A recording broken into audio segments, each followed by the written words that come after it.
महात्मा गांधी के केवल इसी बात के कहने पर भारत के 2 लाख स्टूडेंट ने विद्यालय छोड़ दिया।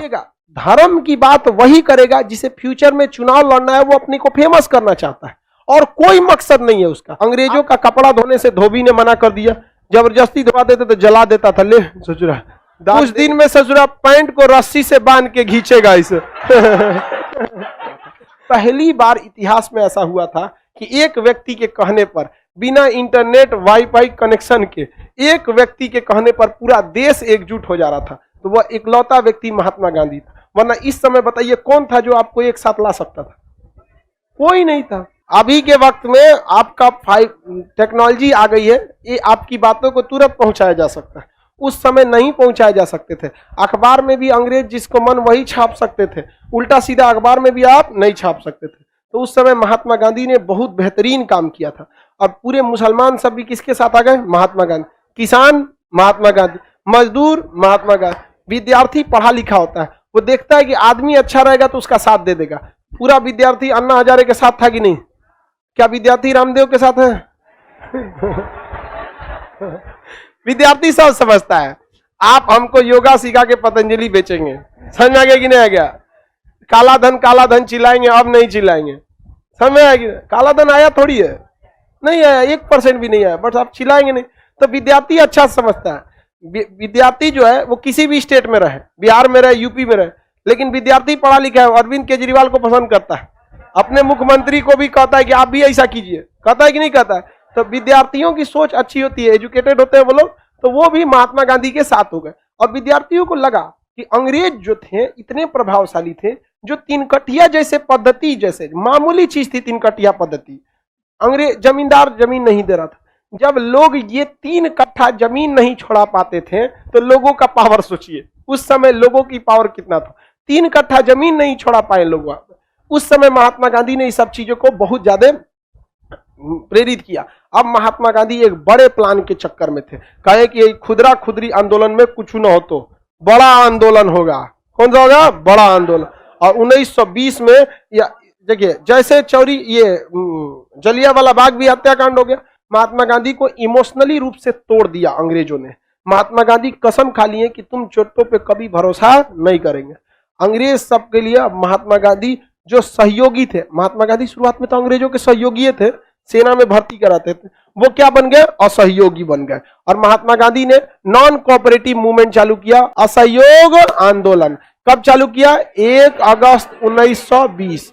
इसकी पूरी रूपरेखा तैयार हो गई महात्मा गांधी के असहयोग आंदोलन की। इसमें सबसे पहला उद्देश्य था किसी भी हाल में हिंसा नहीं होनी चाहिए, कहीं पे भी मारधार नहीं चलेगा, हिंसा नहीं होनी चाहिए नॉन कोऑपरेटिव मूवमेंट में।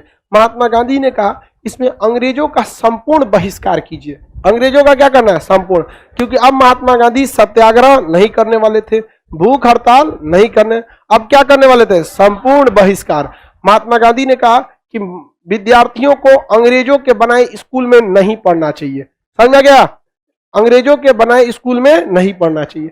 महात्मा गांधी के केवल इसी बात के कहने पर भारत के 2 लाख स्टूडेंट ने विद्यालय छोड़ दिया। 2 लाख विद्यार्थियों ने क्या छोड़ दिया? स्कूल। अतनी आज कोई नेता बोले ना स्कूल मत जाओ, ओकरे मारेगा।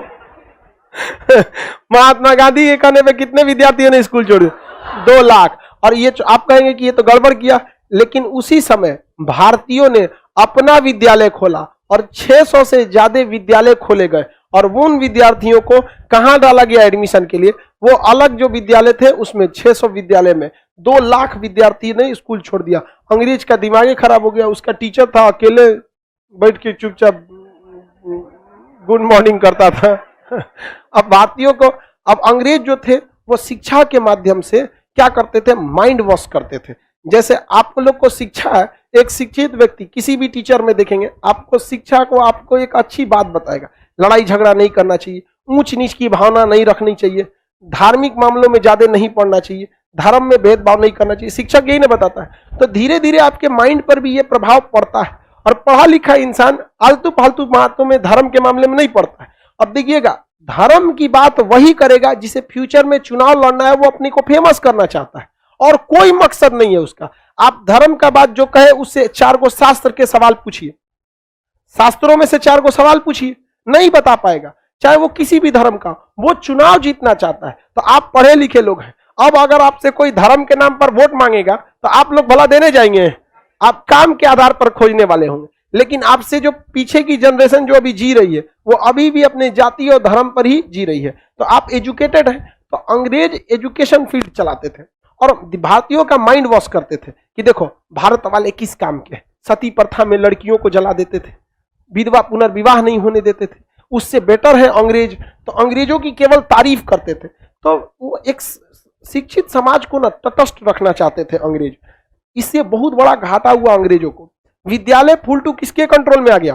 भारतीयों के। अब वहां स्कूलों में राष्ट्र प्रेम की भावना भरी जाने लगी। अब यहां पर विद्यार्थी में से एक क्रांतिकारी आंदोलन हुए।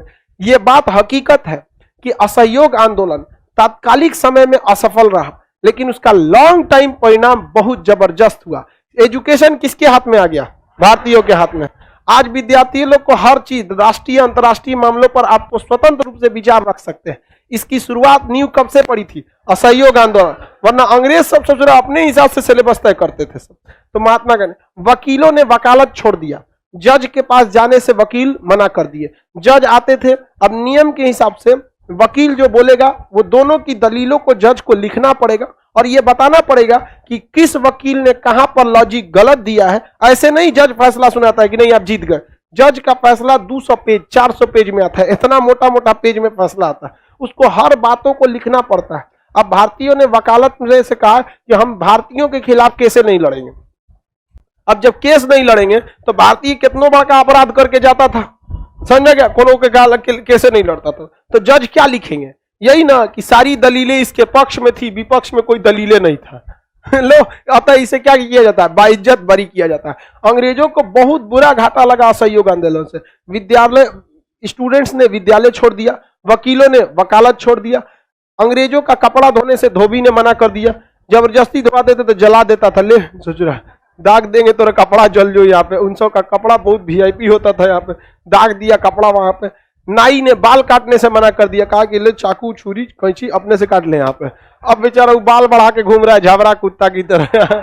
कोई उसका दाढ़ी बनाने वाला नहीं मिल रहा है भारत में, कोई उसको सामान देने नहीं दे रहा है। जा रहा था सामान खरीदने तो कहते आटा है, शटर गिरा रहे, भाग यहाँ से, आटा लेने आया है यहाँ पे। तो अंग्रेजों का काफी लॉस हुआ। महात्मा गांधी ने असहयोग आंदोलन में हिंसा करने के लिए नहीं कहा, लेकिन लोग 2 कदम आगे निकल जाते हैं। युवा जहां रहेगा ना 2 कदम आगे ही निकल जाएगा यहाँ पे। तो विद्यालयों को छोड़ना पड़ा। अंग्रेजों को काफी ज्यादा इससे क्या हुआ? लॉस लगा। युवाओं ने क्या किया? अंग्रेजों का सामान जलाना चालू किया। अंग्रेजों का कपड़ा था उसको जला दिए, अंग्रेजों का खिलौना जला दिए, कोनो चीज में जला देते थे सब। तो रविन्द्रनाथ टैगोर ने कहा था कि ये एक तरह का अपराध है, क्योंकि गरीब लोगों का कपड़ा जला रहे हैं, ये क्या है? एक तरह का अपराध है। किसने कहा था कपड़े जलाने को अपराध से तुलना? किसने कहा था? रविन्द्रनाथ। उनका भी कहना एक तरह से सही था कि देश की जनता गरीब थी, उत्साह में आके जलाना नहीं चाहिए। लेकिन ये क्या था? संकेत था। और खादी के कपड़े काफी महंगे आते थे। और खादी का कपड़ा पहनता कौन है आजकल? पैंट शर्ट कौन पहन रहा है आज के वक्त में? सब दुकान एगो बोरा ऐसा कपड़ा, जीन्स वहां पे, उसको ज्यादातर लोग पहनते हैं। तो उस समय भी अंग्रेज सब मॉडर्न कपड़े ले आते थे जिसको ज्यादा लोग पहनते थे। खादी के कपड़े बहुत कम लोग पहनते थे और खादी के कपड़े महंगे भी आते थे। आज भी गांधी मैदान के ठीक सामने खादी ग्राम उद्योग है, वहां खादी के कपड़े मिलते हैं। जल्दी कोई जाता ही नहीं वहां पे। उसी के नीचे मोंटी कोर्लो का दुकान है, उसमें भीड़ लगा रहता है। समझा? तो लोग आजकल ब्रांडेड कपड़े पहन रहे हैं ना। तो आजकल एगो एक्सीडेंटल कपड़ा आ रहा है, मतलब फाटल चिटल रहा। जिस हिसाब से उसको फाड़ रहा है, आने वाले 10 साल में हमको भविष्य अजीब दिख रहा है। जिस क्रमिक विकास से वो फाड़ते जा रहा है, पहले घुटना से नीचे फाड़ता था, अब धीरे धीरे उसको ऊपर फाड़ना चालू है। आने वाले 10 साल में उघारे घुमा देगा। तो क्रमिक विकास हो रहा है इस सब क्षेत्र में। पहले के वक्त पे पैंट यहां पहने जाते थे, अब धीरे धीरे पैंट अपने नॉर्मल आ गए। कुछ दिन में ससुरा पैंट को रस्सी से बांध के खींचेगा इसे। पैंट जमीन पे रहेगा, रस्सी से बांध के खींचेगा उसको। तब महात्मा गांधी ने कहा कि भाई खादी के कपड़े महंगे हैं, कोई दिक्कत नहीं, आप खादी के कपड़े ही पहनिए, अगर महंगे हैं तो मैं वचन देता हूं कि आज के बाद मैं आधा ही कपड़ा पहनूंगा। लेकिन हम महंगा का, मान के चलिए कोई चीज महंगा है तो कम खाइए, यही ना हो सकता है। तो उन्होंने आधे कपड़ा पहना। महात्मा गांधी जिसके पास इतना पैसा था कि 1888 में वो इंग्लैंड जाके पढ़ाई किए। हम लोग घूमने नहीं जा सकते, अपने पिताजी से कहिएगा ना इंग्लैंड जाना है घूमने, 4 जूता मारेंगे होश में आ जाएंगे। गांव का रिश्तेदारों मारेगा सब आपको, अरे चोट्टा कहीं का, तू बौरा गया, अरे तू घूमने जाएगा यहाँ पे, इतना पैसा धरल है, पेड़ लगल ना पैसा के। महात्मा गांधी इतने रईस थे उस वक्त में भी कि वो कहाँ गए थे पढ़ने, इंग्लैंड। लेकिन महात्मा गांधी देश के प्रति इतने समर्पित थे कि इतना संपन्न रहने के बावजूद पूरा जीवन बिता दिए आधे धोती पर ही उन्होंने बिता दिया पूरा जीवन। कहा कि कपड़े महंगे हैं कोई दिक्कत नहीं, हम आधे कपड़े पहनेंगे लेकिन अंग्रेजों का विरोध करेंगे। महात्मा गांधी इसका विरोध करना चाहते थे, लेकिन वो जानते थे कि अंग्रेज खोज रहा है सब, कैसे भी करके हिंसा हो जाए। महात्मा गांधी बार बार कहते थे भैया हिंसा मत करना लोग। महात्मा गांधी हिंसा के काफी ज्यादा विरोधी थे। हालांकि यह आंदोलन शुरुआत में ही लड़खड़ा गया था। शुरुआत में ही आंदोलन जैसे हुआ, बाल गंगाधर तिलक की क्या हो गई, मृत्यु हो गई। अंग्रेजों ने इसे हिंदू मुसलमान करने की बहुत कोशिश की, लेकिन महात्मा गांधी बहुत होशियार। उस समय मुसलमानों का सबसे बड़ा नेता शौकत अली था, क्योंकि मोहम्मद अली और शौकत अली ने ही क्या किया था, खिलाफत आंदोलन। तब महात्मा गांधी शौकत अली को बुलाए। किसको बुलाए, शौकत अली को बुलाए। और महात्मा गांधी ने कहा कि बाल गंगाधर तिलक एक कट्टर हिंदू नेता, गणपति महोत्सव, शिवाजी महोत्सव थे, इनकी अर्थी को पहले आप उठाइए। तो शौकत अली और मोहम्मद अली और महात्मा गांधी जैसे लोगों ने उनकी अर्थी को क्या किया, कंधा दिया, जो हिंदू मुस्लिम एकता को दिखाने के लिए था। और बहुत ये जरूरी भी था, बहुत जगहों पे हिंदू मुस्लिम एकता को दर्शाया भी गया था, कई जगहों पे ऐसा घटना हुई थी। लेकिन महात्मा गांधी डर रहे थे कि कहीं भी हिंसा आंदोलन न हो। लेकिन धीरे धीरे आंदोलन क्या होता गया, हिंसक होते गया। आंदोलन क्या हो गया, हिंसक हो गया। और केरल में यह आंदोलन अली मुल्सियर के नेतृत्व में 1922 में, याद कीजिए, मोपला विद्रोह, याद है, मोपला, कौन सा, मोपला विद्रोह किसने किया था, अली मुल्सियर। मोपला विद्रोह जो था अपने जगह पर एकदम सही था, क्योंकि केरल में जो जमींदार थे वो बहुत ही ज्यादा किसानों पर अत्याचार कर रहे थे। तो अली मुल्सियर ने कहा कि अब बहुत हो गया अत्याचार, निकालो लाठी कूच दो, ले जाके बगीचा में बड़ी मार मारे सब, किसको, जमींदार लोग को, अंग्रेज को नहीं। अंग्रेज किसे आगे रखते थे, जमींदारों को।